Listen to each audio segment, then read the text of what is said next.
But if you're the president of the United States, you cannot make policy decisions on the basis of what a foreign intelligence entity is holding against you. But as far as the people at the top, they're all owned.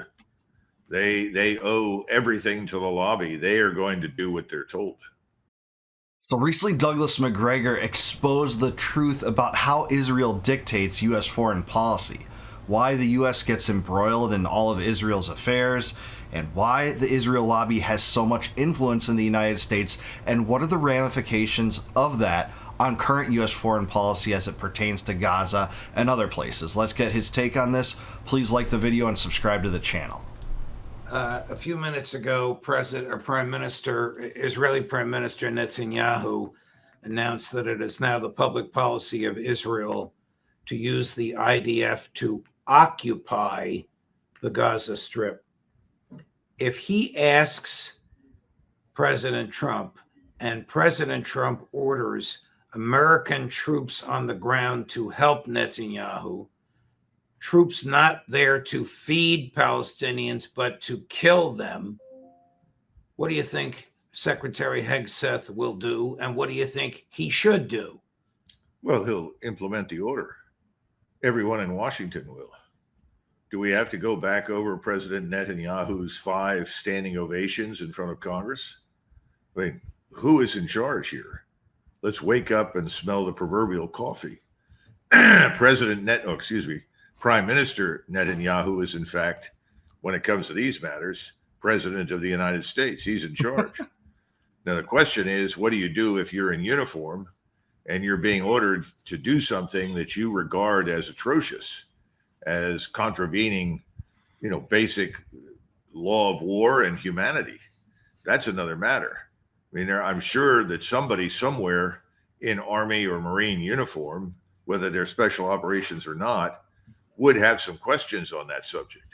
But as far as the people at the top, they're all owned. They owe everything to the lobby. They are going to do what they're told.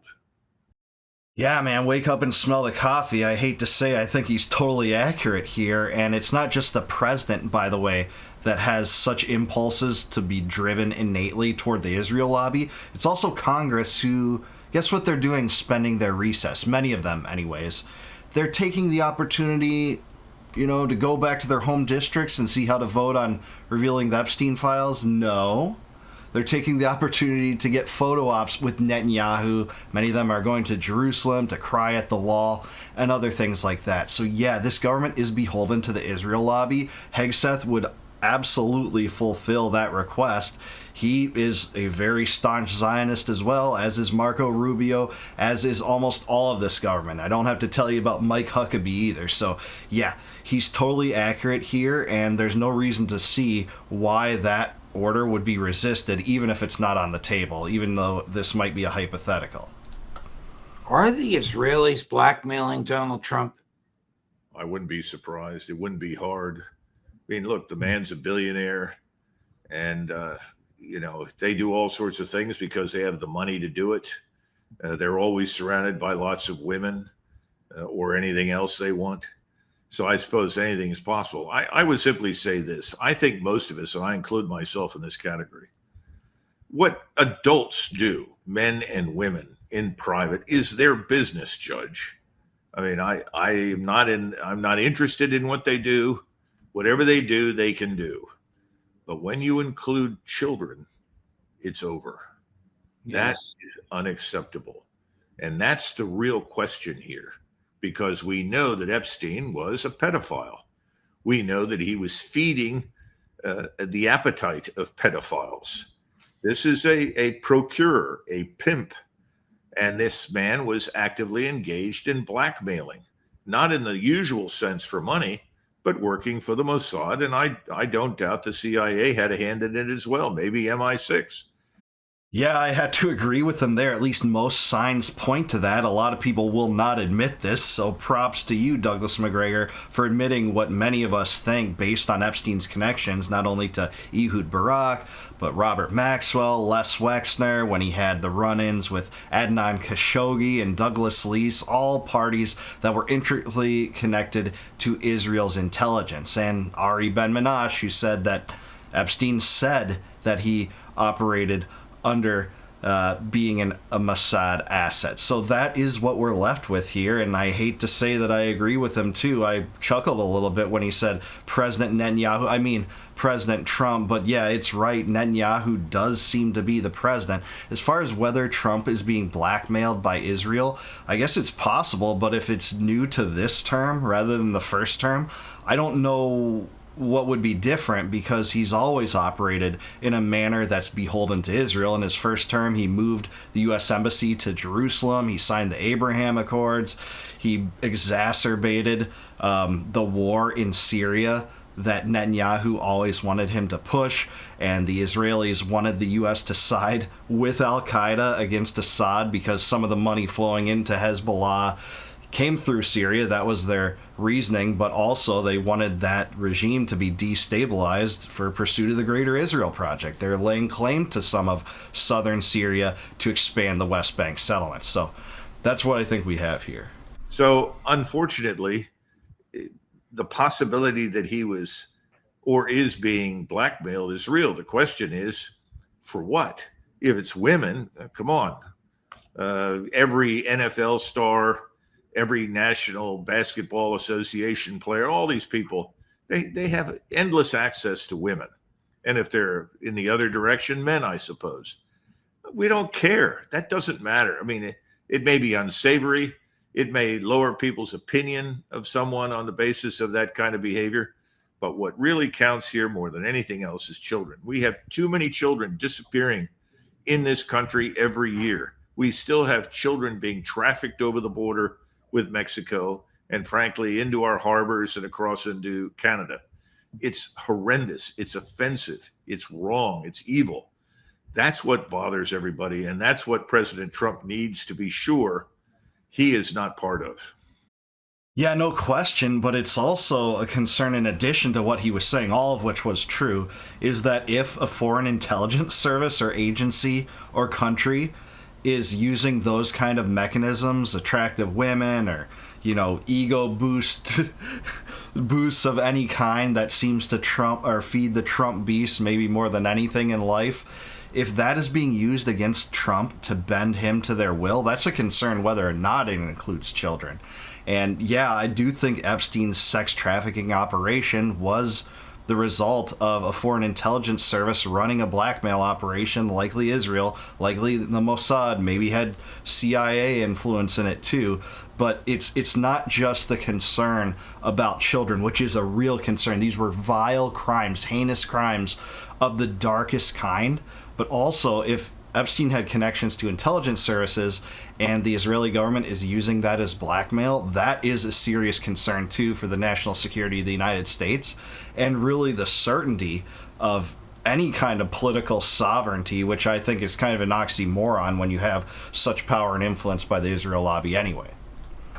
I suppose he's tainted just for being a friend of Epstein. He must have known what Epstein was doing. I would find it inconceivable that Trump himself engaged in this, but he must have known what was going on. Well, when you lie down with pigs, you inevitably come up smelling like garbage. That's the bad news. And again, I that's the last thing I want to hear about the president of the United States. Correct. So I hope that's not the issue, but I think they're going to have to come clean with this. I think these Epstein files are going to come out. And if it does turn out that he's being blackmailed, well, first of all, if that's the case, then he has a choice. He can either endure the shame and the misery of being outed publicly, or he can resign. But if you're the president of the United States, you cannot make policy decisions on the basis of what a foreign intelligence entity is holding against you.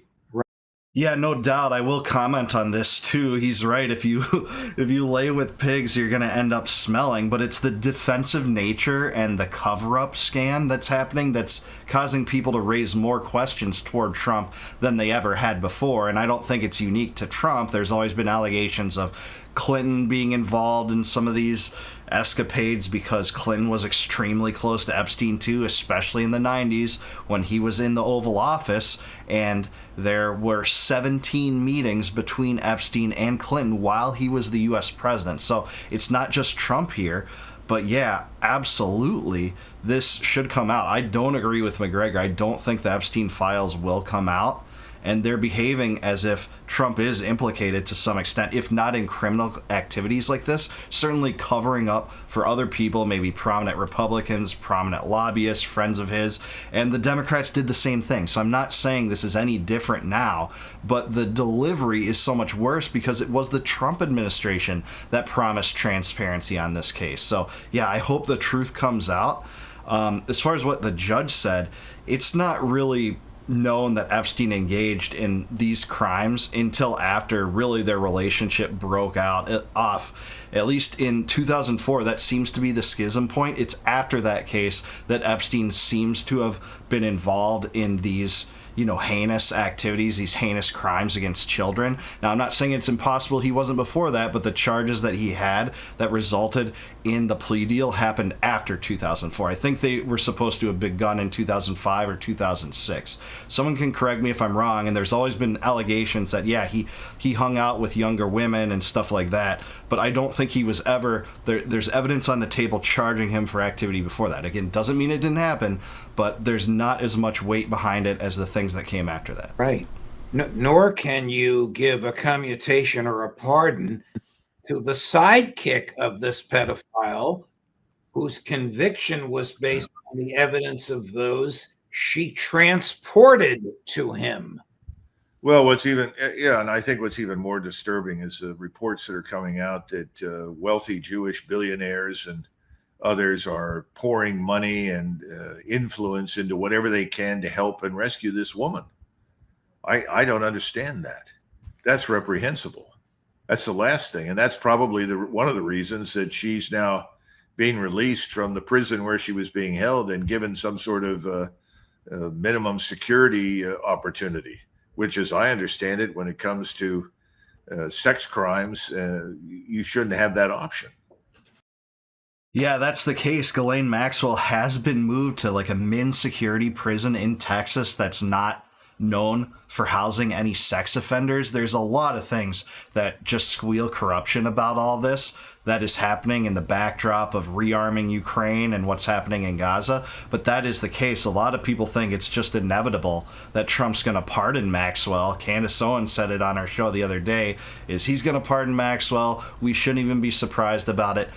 I still can't think that. I don't think that he's willing to pour that much more gasoline into the fire that's already raging about this soon. Now, it might happen, but I think if it happens, it's going to be toward the end of his presidency, like on his last day or something, and they're setting it up by giving her, a swank stay at a min security prison, despite the fact that she's a vile criminal that was the operator and basically the lure for a lot of these younger women to get involved in crimes with Epstein, that Epstein was the criminal committing the crimes, by the way, by luring them in, saying, hey, you can massage this rich guy, and it turned into sexual assaults and rapes. That's what happened here. And he was trafficking these young women to other people, presumably, but we'll never figure out all the details behind that, despite all the allegations from victims involved, because they won't reveal the tapes. They won't reveal the files. I don't want them to reveal tapes of sexual exploits. I mean documentations of the tapes that, show what happened, who was involved, who was guilty of these heinous crimes. I've never asked for the tapes to be released. Just want to be real clear about that, because Pam Bondi responded at one point and acted like, hey, that's what people wanted. That's not what anyone of repute wants in this case. So, yeah, I'm with Macgregor there. Whether or not Trump's being blackmailed or not, he sure is beholden to the Israel lobby. And every single president of my lifetime has mostly been beholden to the Israel lobby. AIPAC's a real phenomenon. I think they should register as a foreign entity and behave like, say, Russia's foreign lobby, which, if they didn't have to register, you'd be called a traitor and treasonous if you were influenced to vote the way that Russia's lobby wants, but for some reason Israel's lobby just gets a free pass. You know, we're supposed to act like this is some kind of domestic lobby, even though the only things they lobby our elected officials to do is vote exactly in the way that Netanyahu and Israel's government wants and has at all times. And they lay claim to essentially owning 350 to 400 legislators. You know, Thomas Massey and Marjorie Taylor Greene have blown the cover off a lot of what's happening here, thankfully, and you have some figures on the right opening their eyes to it for the first time. I think that's a good trend, but it's not enough yet. It's not enough to manifest into a real political victory that takes down AIPAC for the foreign treasonous lobby that it is, but that's what I want to see. So, great interview here. Thanks for the commentary. Macgregor, great show by Napolitano. Let me know down below, do you think I'm right about this? What do you think is going to be the ultimate result of the Epstein cover-up? Is it going to hurt Trump, hurt the Republicans in the midterms? Is Trump's support already lost? Let me know down below. Please like the video and subscribe to the channel, and also subscribe to Napolitano. He's awesome. And please consider becoming a YouTube member. If you click the join button below, you can become a member, support the channel, and in return I'll give you access to all my videos before they go live on YouTube. And until I see you guys next time, no more war, no more debt, no more inflation, and no more empire. Peace out, guys. Catch you in the next one.